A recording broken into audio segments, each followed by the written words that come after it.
الحمد للہ رب العالمین والصلاة والسلام علی سید المرسلین اما بعد فاعوذ باللہ من الشیطان الرجیم بسم اللہ الرحمن الرحیم۔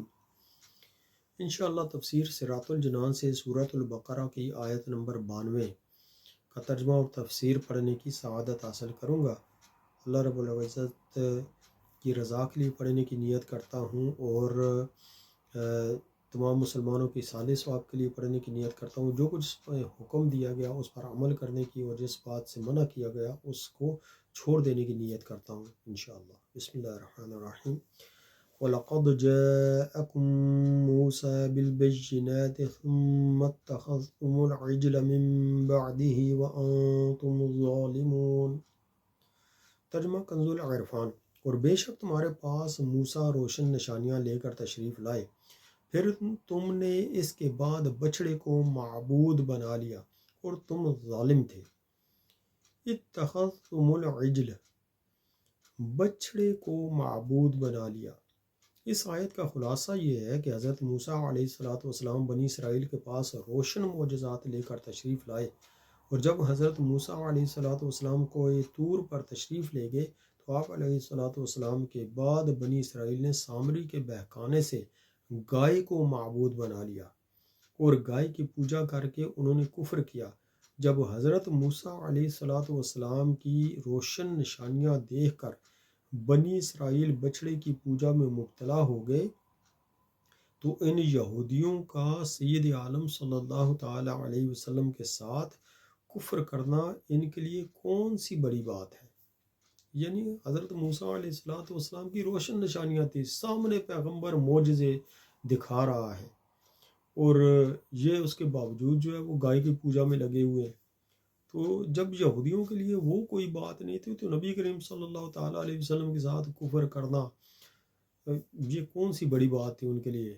تو یہاں پر میں ایک بات عرض کرنا چاہوں گا کہ جب بندہ گناہ کا عادی ہو جاتا ہے نا تو اس سے شرم پردے وغیرہ سب کچھ ہٹ جاتا ہے، وہ بالکل ختم ہو جاتا ہے۔ وہ اس کی زندگی کا مقصد صرف جو ہے وہ انجوائے کرنا ہوتا ہے، خواہشات کو پورا کرنا، نفسانی خواہشات کو پورا کرنا، عیاشیاں کرنا، مال حرام حلال سے کمانا، جیسا بھی ہو۔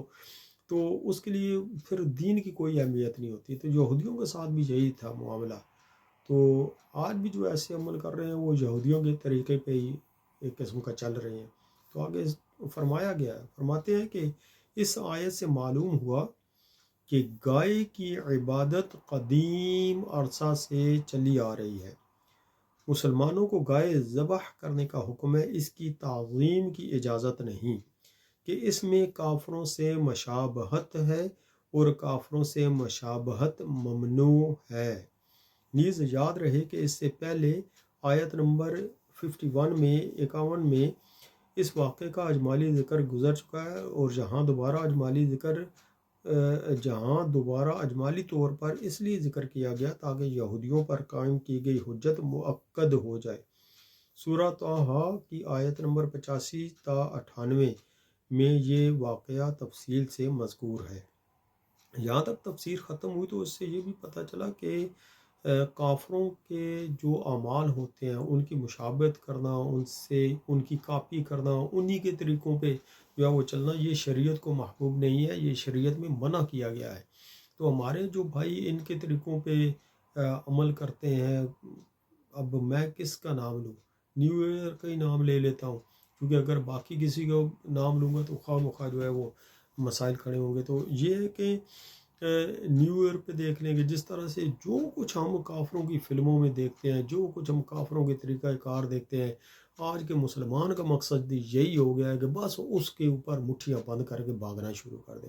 ارے میرے پیارے بھائیوں، دین اسلام کی تعلیمات میں فائدہ ہی فائدہ ہے، اور اسلامی تعلیمات پر عمل کرنے میں ہمارا سر جو ہے وہ فخر سے بلند ہونا چاہیے، شرم سے جھکنا نہیں چاہیے، اس لیے کہ دین اسلام کی تعلیمات سب سے افضل اور اعلیٰ تعلیمات ہیں۔ ایک عالم دین کے پاس چلے یہ واقعہ پھر کبھی، لیکن چلے ابھی ٹائم چکا ہے بتا دیتا ہوں۔ ایک عالم دین اور ایک غیر مسلم کا مناظرہ ہو گیا۔ وہ تو مناظرہ اس پہ تھا کہ وہ کہتا تھا کہ ہمارا مذہب جو ہے وہ بڑا افضل ہے، اور مسلمانوں کے مسلمان ظاہر ہے مسلمان سارے ہی کہتے ہیں کہ الحمدللہ دین اسلام سب سے افضل ہے، اس کی حقانیت اور اس کی عظمت اور اس کی شان سب سے زیادہ ہے۔ تو اس معاملے میں مناظرہ ہو گیا، تو غیر مسلم کو پہلے موقع دیا گیا، تو اس نے اپنے مذہب کے جو ہے وہ فضائل بیان کرنے شروع کیے، اس کی حقانیت کے بارے میں دلائل دیتا رہا۔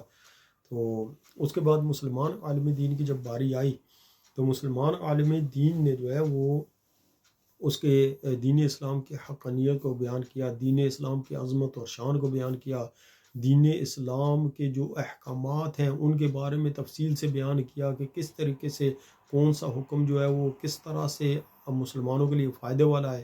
تو یہ سارا کچھ جب بیان کیا تو غیر مسلم جو وہاں پر موجود تھے اور غیر مسلموں کا جو عالم جو ان کا تھا پادری وغیرہ، تو وہ ان کے پاس کوئی جواب نہیں تھا۔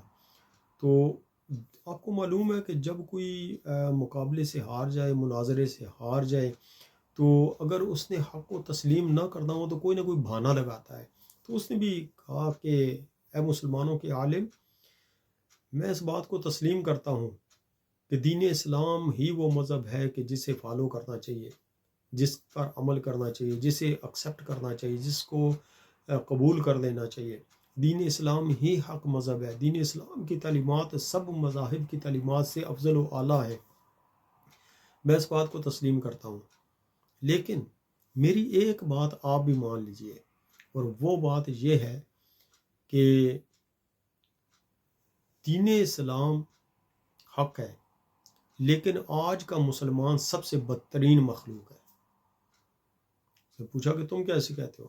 اس نے کہا کہ اس لیے کہ آج کے اس مسلمانوں کو اتنا اچھا دین ملا، اتنا پیارا دین اللہ رب العزت مسلمانوں کو عطا کیا، اور مسلمان جو ہے وہ اس دین کی تعلیمات کو چھوڑ کر غیر مسلموں کی تعلیمات پر عمل کر رہا ہے۔ اس سے بڑی بد نصیبی اور کیا ہوگی؟ میرے پیارے بھائیو، اگر بات غلط ہوتی تو مسلمان عالم دین اسے جواب دیتے اور اسے خاموش کر کے رکھ دیتے، لیکن ایسا نہیں ہوا۔ اس کی وجہ یہ تھی کہ آج مسلمانوں کا واقعی عمل ایسا ہو چکا ہے، ہم نام کے مسلمان رہے ہیں، کام کے مسلمان ہم نہیں رہے۔ ہماری محبتیں غیر مسلموں کے ساتھ ہوتی ہیں، ہماری محبتیں ظالموں کے ساتھ ہوتی ہیں، ہماری محبتیں ایسے لیڈروں کے ساتھ ہوتی ہیں کہ جو ہمارا ہی بیڑا غرق کر رہے ہوتے ہیں اور اپنے بنگلے اور کوٹھیاں جو ہے وہ بیرون ممالک میں بنا رہے ہوتے ہیں۔ ہمارا تعلق جو ہے وہ ایسے لوگوں کے ساتھ ہوتا ہے جو گناہ کرنے میں فخر محسوس کرتے ہیں۔ تو اللہ تعالی ہمیں اس بات سے بچائے۔ غیر مسلموں کی مشابہت اچھی بات نہیں ہے میرے پیارے اسلامی بھائیوں۔ دین اسلام کی کون سی ایسی تعلیم ہے، کون سا ایسا حکم ہے جو مسلمانوں کے فائدے کے لیے نہیں ہے؟ ہر چیز مسلمانوں کے فائدے کے لیے ہے، تو مسلمان کو بھی اپنا فائدہ سوچنا چاہیے، اور جس طرح سے اللہ رب العزت نے احکام نازل فرمائے ہیں ہمیں ان احکام کی تعمیل کرنی چاہیے، ان کو ایکسیپٹ کرنا چاہیے اور ان پر عمل کرنا چاہیے۔ اللہ تعالیٰ مجھے اور آپ کو عمل کرنے کی توفیق عطا فرمائے۔ آمین بجاہ النبی الامین صلی اللہ تعالیٰ علیہ وآلہ وسلم۔